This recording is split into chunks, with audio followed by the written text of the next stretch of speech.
అందరికీ స్వాగతం. ఈరోజు మనం ఒక అత్యంత ఆసక్తికరమైన విద్యా సంబంధిత విశ్లేషణను ప్రారంభించబోతున్నాం. మన నేటి class topic eternal echoes of the Ramayana. ఒక్క చిన్న పదం లేదా మూలం చరిత్రను మరియు నైతికతను తరతరాలుగా ఎలా ప్రతిధ్వనింపచేస్తుందో మనం కలిసి చూద్దాం.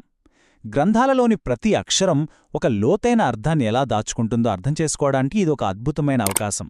ఇక ఏమాత్రం ఆలస్యం చేయకుండా మన ప్రయాణాన్ని మొదలుపెడదాం. సరే, వెంటనే ఈ టాపిక్లోకి డైవ్ చేద్దాం. మన నేటి సిలబస్ ఏంటంటే 1. రామాయణం పరిచయం, 2. చారిత్రక నేపథ్యం, 3. ప్రధాన నైతిక పాఠాలు మరియు చివరగా ప్రతిధ్వనులు మరియు వారసత్వం. ముందుగా మన సిలబస్లోని మొదటి విభాగానికి వద్దాం. అదే 1. రామాయణం పరిచయం. ఈ స్లైడ్ గురించి నిజంగా ఆసక్తికరమైన విషయమేంటంటే ఇక్కడ కనిపిస్తున్న ఈ ఒకే ఒక్క పదం రామాయణం. అవును, కేవలం ఒకే ఒక్క పదం. మన ఎటర్నల్ ఎకోస్ మూలగ్రంథం నుండి తీసుకున్న ప్రధాన సారాంశం, అలాగే ఏకైక కేంద్రబిందువు ఇదే.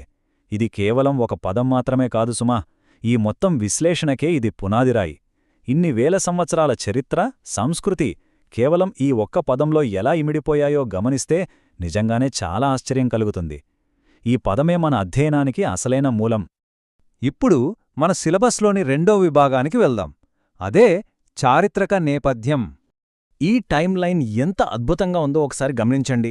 ఈ గ్రంథం ఎప్పుడో రాసి పక్కన పెట్టేసిన ఒక పాత చారిత్రక వస్తువు కాదని ఇది స్పష్టంగా నిరూపిస్తోంది. ఇక్కడ మనం 3 దశలను చూడొచ్చు. మొదటిది ఆరిజిన్ ఎరా, అంటే రామాయణం ఉద్భవించిన కాలం. రెండవది ఎక్స్ట్రాక్షన్ ఎరా, అంటే పండితులు, పరిశోధకులు అందులోని అత్యంత కీలకమైన అంశాలను, ముఖ్యంగా ఈ రామాయణం అనే పదాన్ని వెలికితీసిన సమయం. ఇక మూడవది ఎటర్నల్ ఎరా, అంటే ఆ వెలికితీసిన అంశాలు ఈనాటికి ఎలా ప్రతిధ్వనిస్తున్నాయో తెలిపే శాశ్వత కాలం. ఈ క్రమం చూస్తుంటే చరిత్ర పొడవునా ఈ గ్రంథం తాలూకు ప్రకంపనలు సజీవంగా ఎలా కొనసాగుతున్నాయో మనకు చాలా సులభంగా అర్థమవుతోంది. ఇక్కడ నుండి మనం 3వ విభాగానికి చేరుకుంటున్నాం. ఇవి ప్రధాన నైతిక పాఠాలు. ఇక్కడ అత్యంత కీలకమైన పాయింట్ ఏమిటంటే ఈ ఎటర్నల్ ఎకోస్ లేదా శాశ్వత ప్రతిధ్వనులు అనే కాన్సెప్ట్ ఒక నైతిక చట్రంగా ఎలా పనిచేస్తుందో మనం అర్థం చేసుకోవాలి. నైతిక పాఠాలనేవి ఎప్పుడూ ఒకే కాలానికి పరిమితం కావు. ఒక లోయలో శబ్దం ఎలాగైతే పదే పదే ప్రతిధ్వనిస్తుందో అలాగే ఈ గ్రంథంలోని నైతిక విలువలు కూడా తరతరాలుగా నిరంతరంగా రిపీట్ అవుతూనే ఉంటాయి, సమాజానికి దారి చూపుతూనే ఉంటాయి. కాలం ఎంత మారినా ధర్మం, బాధ్యత లాంటి సద్గుణాల మూల నైతిక పునాది మాత్రం ఈ ఎటర్నల్ ఎకోస్ రూపంలో ఎప్పటికీ చెక్కు చెదరకుండా నిలిచుంటుంది. ఈ అద్భుతమైన వ్యత్యాసాన్ని ఒకసారి మనం విశ్లేషణాత్మకంగా పరిశీలిద్దాం. ఒకవైపు eternal echoes of the Ramayana అనే చాలా విశాలమైన, ప్రతిధ్వనించే శీర్షికొంది. ఇది మొత్తం చరిత్రను, దాని ప్రభావాన్ని వివరిస్తుంది. మరోవైపు రామాయణం అనే ఒక నిర్దిష్టమైన చిన్న సారాంశముంది. ఈ రెండింటి మధ్య ఉన్న కనెక్షన్ చూస్తే మన మూల గ్రంథం యొక్క లోతెంతదో స్పష్టంగా తెలుస్తుంది. ఈ చిన్న సారాంశమే ఆ విశాలమైన ప్రతిధ్వనులకు మూల కారణమన్నమాట. అంటే ఒక మైక్రో మరియు మ్యాక్రో వ్యూ మధ్య ఉన్న పర్ఫెక్ట్ బ్యాలెన్స్ ఇది. ఇక ఇది ఎలా ముడిపడుతుందో చూసేందుకు మన సిలబస్లోని చివరి విభాగానికి వెళ్దాం. 4. ప్రతిధ్వనులు మరియు వారసత్వం.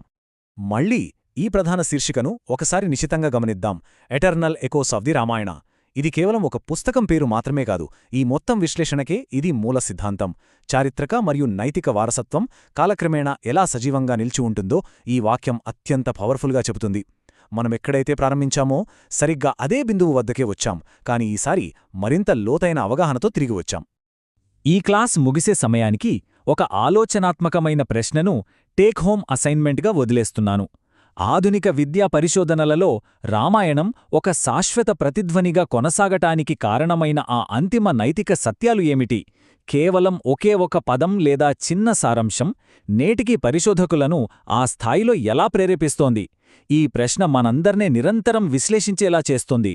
అలాగే ఈ విద్యా సంబంధిత గ్రంథం యొక్క శాశ్వత ప్రాముఖ్యతను గుర్తుచేస్తూనే ఉంటుంది. ఈ ఆలోచనతోనే ఈనాటి తరగతిని ముగిద్దాం.